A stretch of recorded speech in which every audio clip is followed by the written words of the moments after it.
She handed him a silver box with a custom watch, smiling like the perfect wife. But Ethan came with a different gift, one wrapped in truth. When he opened the scrapbook and showed her father what she'd been hiding for 14 months, her perfect retirement party turned into a public reckoning. Sit back, grab the coffee, and enjoy the video.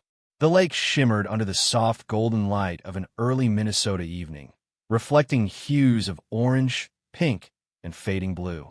A warm breeze rustled the tall pines that lined the shore, and laughter echoed off the water from the deck of the lake house. It was perfect, exactly how Stephanie had wanted it. Her father, Thomas Whitaker, had just retired after 40 years as a beloved high school principal. Tonight's celebration was more than just a party. It was her tribute to him. She planned every detail. The string lights strung from the beams, the custom cupcakes with his school's mascot, the playlist filled with his favorite Springsteen and James Taylor songs. The lake house was full of family, friends, and old students raising glasses to the man they all admired. Ethan smiled and nodded as he moved through the crowd, shaking hands, offering to refill drinks, helping an elderly aunt with her chair. He played the part well. The supportive son-in-law, the quiet but successful husband, the dependable guy behind the scenes. No one knew that tonight wasn't just about Thomas. It was about Stephanie and the gift Ethan had prepared. At 8:13 p.m., Stephanie tapped her glass and asked everyone to gather. She stood beside her father, who beamed with pride as she introduced him with a glowing speech about legacy, integrity, and honor. Ethan stood near the back, the twilight dimming around him, the lake breeze brushing against his sleeves. Stephanie wrapped up her speech with a dramatic smile. "Dad, you've given everything to this family and this community. It's time we give something back to you."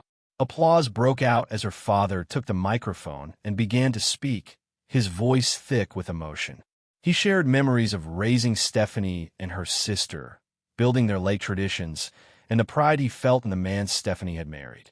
"Ethan," he said, turning to him with a grin, "you've been more than a son-in-law. You've been family since day one." Ethan smiled, then slowly stepped forward. "I appreciate that, sir. And actually, I'd like to say a few words, if I may." The crowd chuckled and clapped again. Ethan rarely spoke at events, always reserved, always watching. Tonight, he had something to say. He took the microphone, his voice calm and measured. "I wasn't planning to speak, but tonight is about legacy. And I've been thinking about what we leave behind, not just property or reputation, but truth." A few people shifted uneasily, uncertain of where this was going. Ethan turned towards Stephanie, who stood by her father, smiling tightly. "Stephanie, I know how much this night means to you, and how much your father means to you. So I thought, what better gift than a tribute of my own?" He reached behind a chair and pulled out a handcrafted, leather-bound scrapbook. The cover read in gold script, "What you never knew about your favorite daughter." A ripple of awkward laughter went through the crowd. Stephanie's smile vanished. "Ethan," she said softly, warningly. "Don't." But he had already opened the book and turned it to face her father. Page 1, a timeline. A 14-month affair between Stephanie and her co-worker, Darren Fields, including business trips, late-night texts, and spa retreats she claimed were leadership conferences. Page 2, photos. Stephanie and Darren entering a hotel in Chicago, then again in Denver, holding hands in a bar in Austin. One particularly damning shot of her kissing him in a parked car, time-stamped during one of Ethan's out-of-town client meetings. The air froze. Thomas looked at the page, then back at his daughter, as if trying to understand what he was seeing. Stephanie's face went pale. "Ethan, stop." But he continued flipping. "Here's her charging spa treatments to our joint account. And here's her using my card to buy him a watch. One just like the one she gave me last Christmas." More pages.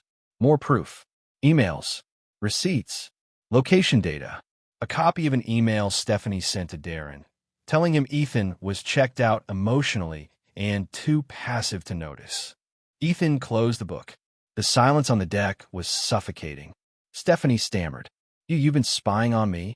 "I'm a litigator, Steph," Ethan said flatly. "I deal in evidence. I trusted you, until the patterns didn't make sense. You thought I wouldn't figure it out. Her voice cracked. You waited until now? In front of my family? At my dad's retirement party? Ethan's voice lowered, but every word cut clean. No, I waited until you convinced me to help invest in this lake house. The one you said your father would love. The one you begged me to help buy. Told me it would bring our families together. Thomas looked up. Wait, what do you mean? You bought this? Ethan nodded. Yes, but not with Stephanie. He reached into his jacket pocket and pulled out the deed. This house was purchased in full under the name of someone who's never lied to me, never cheated, and always protected me. My mother. He handed the document to Thomas. She owns it, legally. Not Stephanie. Not me. You said you wanted this house to be your legacy? Now it's protected from the shame your daughter brought into it. Stephanie collapsed into a chair. Guests began backing away, whispering, stunned and awkward. Thomas looked down at the scrapbook, then at his daughter, then up at Ethan. You knew, he whispered. You planned this. Ethan looked at the man who had welcomed him as a son and finally allowed emotion into his voice. Not anger, not hate, just finality. You said I was part of this family. I am. That's why I did this.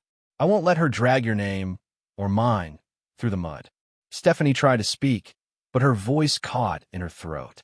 Ethan turned toward her one last time. I won't humiliate you further. I've said what I needed to say. The papers will be on your desk Monday. Then he looked out at the lake, the calm water reflecting the last of the fading light. I hope this house brings you peace, Mr. Whitaker. I'm sorry it couldn't bring it to me.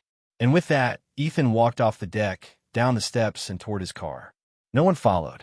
He didn't need applause or pity, just freedom, and the quiet satisfaction of knowing that sometimes the loudest message you can leave is bound in leather, sealed in truth, and delivered with a steady hand. If you really enjoyed the video, please like and subscribe the channel for more interesting content.